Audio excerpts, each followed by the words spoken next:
Awesome. Thanks so much, Angie. I'm excited to be here with you all.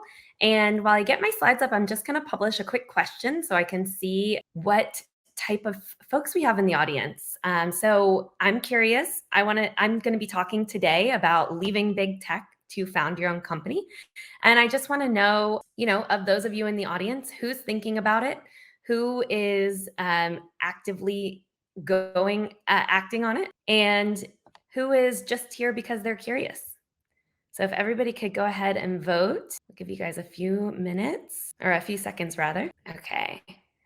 All right. So we have a lot of folks who are in the thinking about it and curious stages, which is great. All right. So I'm going to go ahead and hide this poll. You can keep answering, I think, throughout this session, but let me bring up my slides. All right. Great. So today I'm going to be talking about starting a company, and specifically how to start a company when you are leaving another company. So who am I? I'm Anna. I'm a two-time founder. I'm currently working on a company called Halo, which is weekly flash deals for new moms. If you yourself are a mom, or if you have mom friends, please head on over and sign up. I used to be a product manager at Google, and previously I have a lot of startup experience, mostly on the product side, and mostly in e-commerce and consumer. Okay, so today we're going to talk a little bit about that all-important question: when is the right time to leave your company?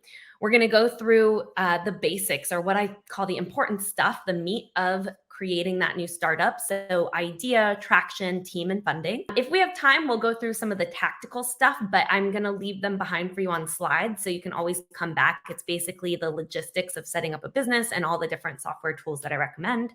And likewise, if we have time, we'll take some questions at the end. Okay, why am I here today doing this? So it's been shown that female-founded startups actually return 2.5 times the amount of revenue of others, but still, unicorns only have 14% female founders. Only 6.2% of the CEOs in the S&P 500 are women, and under 3% of VC funding goes to women. These numbers are terrible. We need to do something about it. The thing that I would like to do to try and help enable you guys to come out and make these numbers better is share some of the hard-won early lessons from starting a company so that you can hopefully shortcut that process and get there even faster. All right, let's dive in. So first up, when is the right time to leave the security of your company, your current company, and start your new company? Okay, so let's think through a few things. What do you need to have in place before you leave? There is one thing on this list that everybody needs to have in place. It's fully required. The others are going to depend on you. So the stable personal foundation, or your personal runway, this everybody needs to have locked into place. And so what do I mean when I say personal runway? Let's look at a couple different things. So think about your finances. What is your monthly spend right now? How long can you make it? How many months can you make it with the savings that you've accumulated? And how comfortable are you with burning down some of your personal savings? Think about your family. Do you have any obligations right now? Are you caring for parents? Do you have young children? Are you thinking about starting a family? You can do a startup with all of those things. I have a toddler and I'm doing a startup, but for you, you may want to just understand what that looks like and when you'll be most comfortable to branch out on your own. So health, make sure you're in a good spot. Startups are really hard. They take a big toll, both physically and mentally. So just make sure you're in a good spot with health.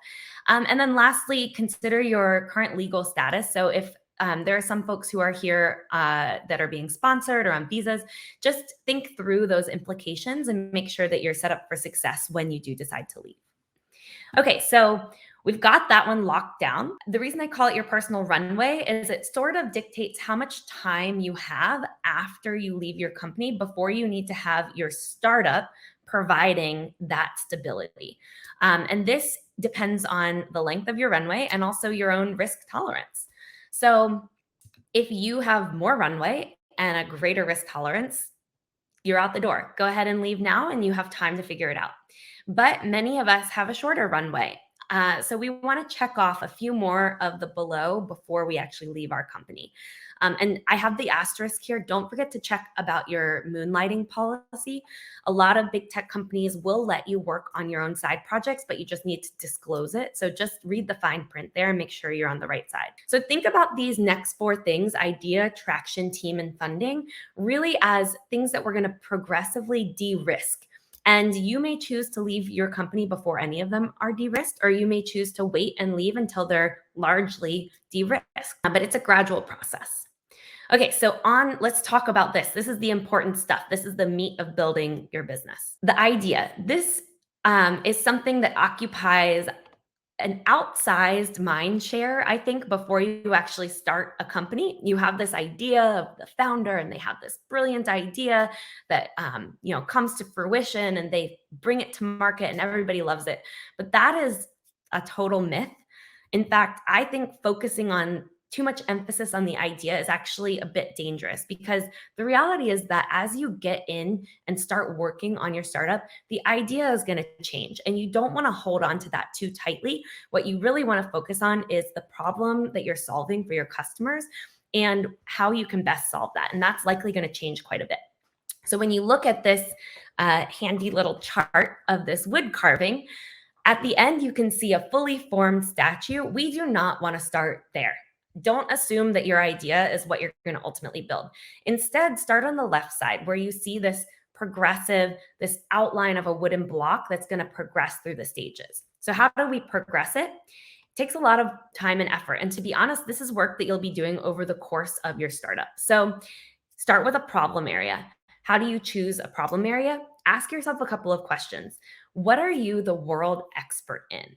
It doesn't have to be, mind-blowing or groundbreaking. It's just, what is your expertise? If you were to start a consulting business tomorrow, what would people actually pay you money to do? Because odds are, if you were to solve that problem for them, there are some problems that you could solve for other people in that domain. So think about that. Also think about what are problems and frictions that you encounter in your day-to-day life. And then lastly, make sure you pick a domain that you're comfortable spending the next 10 to 15 years in, because startups are long and you don't want to be bored with, you want to be passionate about what you're working on. So next up, you're going to navigate what we call the idea maze. So really what this is, it's just understanding what the array of solutions that are already out there in existence are, and how are they solving the problem? How are they not solving the problem? You want to go out and talk to people in your space. You can talk to experts, you can talk to potential customers, you can talk to competitors, just understand the lay of the land. And then start on your customer discovery. And this is where we start this sort of lifelong journey of a startup, because you're always doing customer discovery. You want to get out and talk to your customer. So refine your solution, move on, test prototypes, refine again, build your MVP, refine again, go to market, refine again. It's just a constant loop of refining until you're solving more and more of your customers' problems. And what you end up with could look very similar to what you thought it might look like, or it could look totally different. So in startups, we have a phrase called pivoting. Sometimes you just need to read the market and do a hard pivot, and you'll find some other problem to solve. A book that's super helpful as you think about customer discovery and idea validation is called The Mom Test. Go out and get it. Takes about 4 hours to read, and it's going to really demystify that whole process for you. All right, so traction. There's really this continuum from your idea through validation and traction. But traction, similar to the idea, has this sort of mythology about it. It's like, well, do you have any traction yet? So let's break it down a little more. Traction itself is too vague. Let's think about a couple things. Why do you want to see traction? Is it because you want to de-risk the idea for yourself further? You want some validation that this is the right solution to work on? Is it because you want to get investors? Is it because you want to start getting revenue to fund your operations? All of these are valid things, but it's important to understand why you want to see traction, because we're going to use that to understand what to measure and how much traction you need. So in terms of what's important to measure, this depends totally on the startup that you're building, but there's a couple sort of key metrics that we always tend to go back to. One is users or customers. So I differentiate the two, because users are just coming back and using your product, maybe not paying directly. Customers are people who are paying you directly. We also want to look at maybe average contract value or gross merchandise volume if you're a marketplace. So anything that indicates that you have money that is either coming in or about to come in the door. And then how much do you need? This is a really difficult question to answer. You need to set reasonable milestones based on your goals. So, a question, and one thing to keep in mind is that this hockey stick growth is just not going to happen right away. So, try to prevent getting into the trap of thinking, oh, I'm just going to wait to bring on my team, or I'm going to wait to fundraise until I launch because then it's going to be, through the roof. That's probably not going to happen. So, set measurable, realistic milestones for yourself. I get asked a lot, and I think about this a lot as a founder, how much traction is enough for fundraising? And here I'm specifically talking about VC-backed companies. Um, the This is not a straightforward answer, unfortunately, but there are some tactics you can take to figure out what the right answer is for you. So first off, ask other founders. If you're in a B2C space versus if you're in a B2B space, the metrics for raising that first round of capital are going to be much different. So find other founders in your space who have maybe just raised their first round and go and ask them. Ask them what the process was like. Ask them what their strategy was and what their metrics were like. Read funding announcements. So TechCrunch is going to publish articles about companies in your domain who have just gotten funding. Read those to understand what their current status is. I would say there are two things to keep in mind here. One, founders like to paint a rosy picture. So take what you read with a grain of salt. And two, funding announcements can sometimes come months after the actual round happens. So they may have progressed a little bit further in that time. And then lastly, talk to investors. So reach out to investors in your domain, let them know that you're not fundraising right now, but that you want to get their feedback and you want to get their input on your idea. And then talk through with them, what do they like to see before they write their first check for a company? Other ways to validate your idea. So like I mentioned, it's sort of a continuum. You want to go through discovery, validation, and eventually real traction. So discovery, there's a number of ways you can actually figure out whether your solution is going to resonate without even writing a line of code. So you can do surveys, you can do customer interviews for that qualitative data, or you can set up what we call a fake door test where you put up a landing page with a call to action, let's say buy this product, and you just measure how many people click buy the product. And of course, you don't have the product yet. So they land on a page that just explains, hey, we are in the process of making this. We want to make something excellent for you. Enter your email address and you'll be the first to know. So we've gauged their demand because they were ready to buy. Even before we have the product itself. When you move a little bit further into the validation stage, you may want to run a beta with a small trusted group of customers who will give you good feedback. You may stand up a wait list, people who enter their email address. That's sort of giving up something of value to them in exchange for getting your product in return. That's a good way to gauge demand. Or if you're in the B2B space, maybe it's letters of intent. These are just letters that a company will write saying, or you can send it to them, they'll sign, saying, hey, when you build this thing, I want to try it out. And it's not binding, so it's low risk for them, but you can kind of gather these to understand who your initial design partners will be and show some demand. And then lastly, real traction, customers and growth. There's no other secret sauce there. You just need to bring in people who are getting value from what you built. A really helpful book here is also called Traction. So highly recommend this. Okay, moving on to team.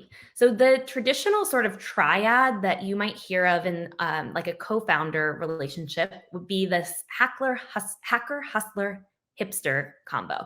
And really what that means is you need somebody to build the product, you need somebody to sell it, and you need somebody to design the user experience. Now, you don't need a separate person for each of these things. Maybe you as the founder have two of the skills, and maybe your co-founder has two of the skills. And so between each other, you kind of have this overlapping skill set.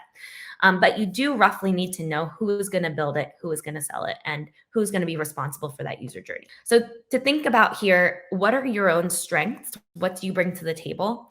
And where do you need help? I would recommend getting very creative here because think scrappy. You're going to leave your big company where you have a person to work on every small thing and they're a subject matter expert in that. And you need to be comfortable with wearing multiple hats.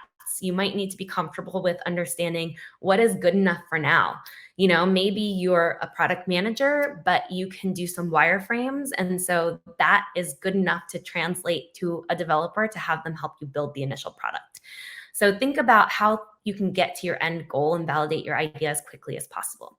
And then also, contractors and interns are a lifesaver. So if you have no idea how to market something, you can look to hire an intern marketer who will get a lot of value from helping you, in addition to you getting value from them helping. Do you need a co-founder? This is a big question, and I think this presentation is too short to answer it here. But I will just point out that co-founders are great ways to bring on a supplementary skill set for equity in the early days. They have skin in the game, and you don't have a lot of resources, so you need people to contribute who have real skin in the game.